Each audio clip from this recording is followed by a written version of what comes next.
Off-season because so many players like to focus on the task at hand. JP Morosi on a Monday morning, but Vlad and the Blue Jays must have been close. $500 million, 14 years. This fires me up. What does this mean for the Blue Jays moving forward? Good morning.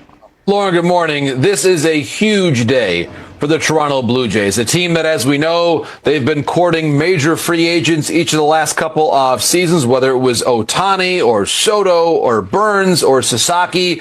They got their man now, and he's been there all along in Vladimir Guerrero Jr. I think a couple key points. First of all, credit to Mike Rodriguez. He was all over the reporting on this for days in advance of the actual news last night.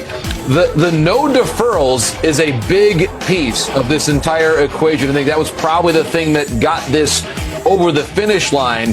Vlad Jr. turned 26 less than a month ago, and there you see it, more than 3 times as big as the previous record-setting deal for the Toronto Blue Jays in George Springer. So they now have their man for the long term. I think in addition to it just being the win that this front office needed, Lauren, it shifts a bit of the time horizon for the organization to win going forward. Had the Jays struggled at the deadline or struggled in the next couple months, there would have been a lot of talk about Vlad potentially getting traded in July. Now that's not going to happen. They can focus on adding and augmenting to this core. Who knows what this means for Bo Bichette? As Robert said earlier, and I'm sure you'll get into later on, it's very good news, very good news indeed for Kyle Tucker, who now stands as the main bat available this winter. So I think for the Jays and their front office, I would expect a big and happy press conference next week once they're back home at Rogers Center, and something that Jays fans and Canadian fans overall desperately wanted to see happen. We celebrate the person. Congratulations to a great kid. Some injury news, JP, out of Los Angeles. Blake Snell on the injured list with shoulder inflammation. They want to make sure he's right. They certainly have the luxury to do it. What's the future look like for him? Lauren, this just came over the weekend where it was a bit of a surprise. Of course, Snell had gotten off to what I thought was a pretty solid start to his regular season, especially in contrast to last year when he signed late with the Giants. But now the Dodgers, to your point, they've had a number of pitchers still on the injured list, whether it was Kershaw, Tony Gonsolin, who, by the way, is getting closer to coming back.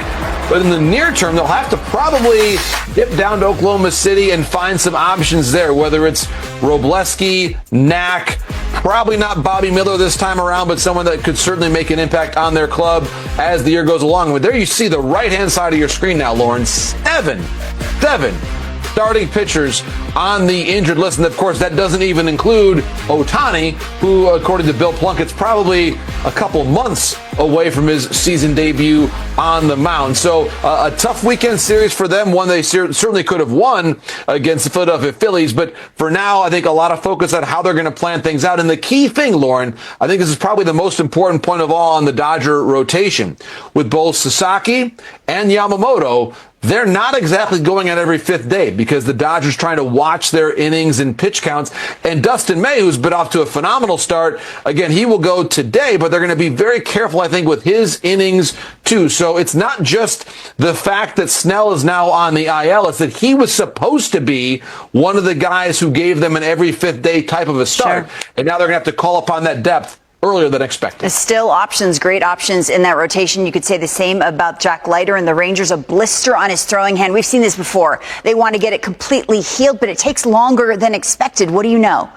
Well, we're going to have to see, Lauren, exactly how long Leiter is going to be out. He'll miss at least 1 to 2 turns of the rotation, maybe a bit longer than that. With blisters, as we know, they can be tricky to project and really put a firm timeline on. What we do know is that Jack Leiter's last 2 starts were arguably the best 2 of his major league career. So certainly this news happening at an inopportune time because he was just finding his way. He was able to locate much better. Look at that strikeout to walk ratio for someone who had walked a lot of hitters in the minor leagues. He had taken such huge strides there in the last several months to be able to be in the zone more often. So certainly right now the Rangers hoping, Lauren, it's just going to be a couple weeks. They're able to backdate the IL assignment. So again, there's some optimism. It's not going to be too long. Meanwhile, on Tuesday, Patrick Corbin, the former D-back and the former National, will make his Texas Rangers debut tomorrow for the Rangers taking Leiter's place. And my Florida Gators against Robert. What do you think? Who do you got tonight? I think the Gators will win. Sorry, Robert, but I believe the SEC will reign supreme this year in college basketball. The line's fishy, though, JP. The line's fishy. JP, with all due respect, and I say this with peace and love, you don't know what the hell you're talking about. Why is the line by the way, one? Robert, as a loyal viewer of your show, I do know this. Once you say "with all due respect," you can say whatever just you want. about Absolutely. anything you want. Pretty much. The bet between the two of you is there's got to be something. We'll discuss that at the end of the show. Yeah, we've JP, got a little thank you. something. Great stuff with JP Morosi. Hey, when we So I wanted to pivot and kind of take you inside. I didn't even realize how nasty this guy has got. he struck out Otani 3 times. He's 6'6". Did he grow 4 inches in the offseason and gain 2 miles an hour on his heater? He was wiping out Otani. I want to take you through everything. 2 points yesterday about Glasnow and Sanchez.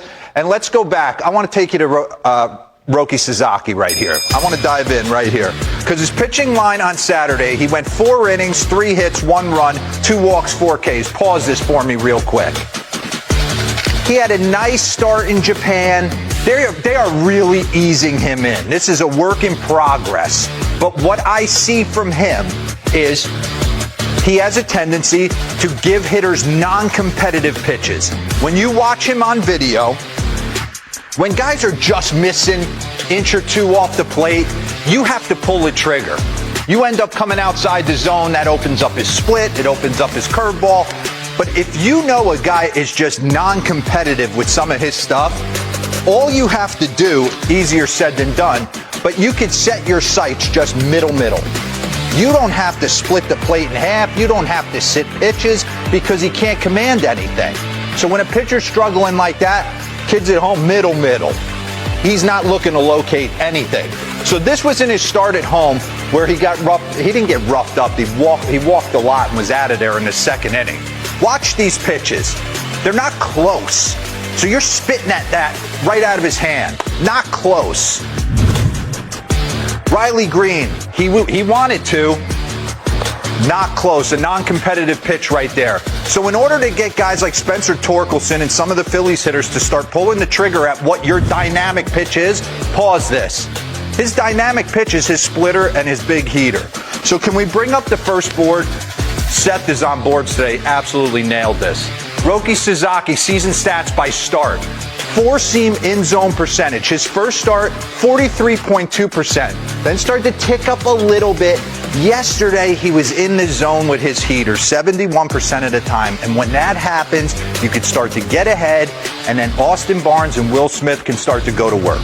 But if you're constantly 1-0, 2-0, there's nowhere for them to go. Okay? Splitter whiffs. You saw it. 1 out of 2, 2 out of 4, and then yesterday he was able to get to it a lot more. And the strike percentage, 60.3 compared to 44.6. I just want to show you what it does to a hitter when you're non-competitive versus being in the zone. Let's get back into the tape. So this is yesterday. Early going, missing, 97, way off. These are like 2-3 balls off the plate. You are not pulling the trigger. Now, later on in the game, he's going to have an at-bat against Kyle Schwarber right here.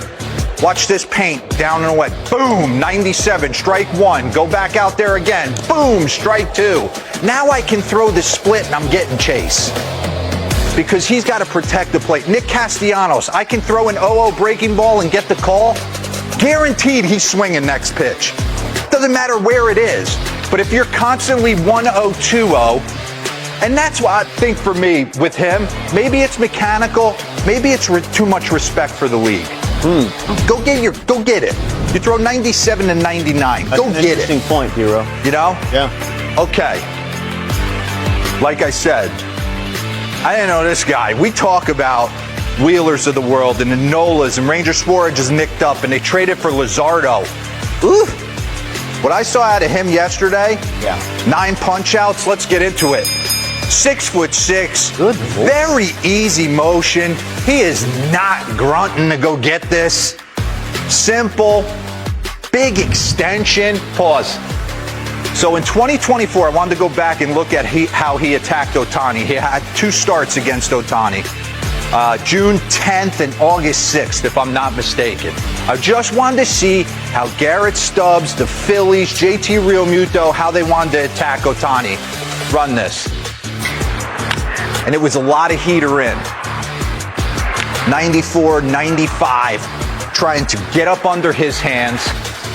And then the occasional changeup and slider. But there was a concerted effort in these two starts to go two-seamer in on Shohei Otani's hands and not let him get extended.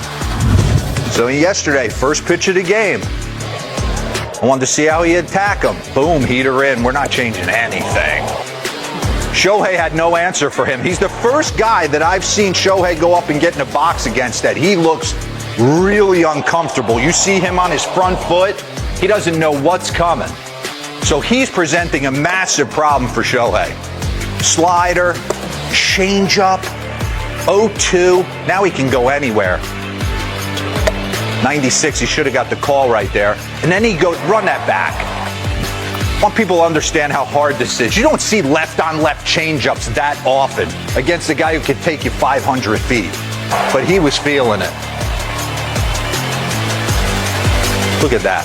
Out of his hand, beats him to the spot. Bring up the boards on him.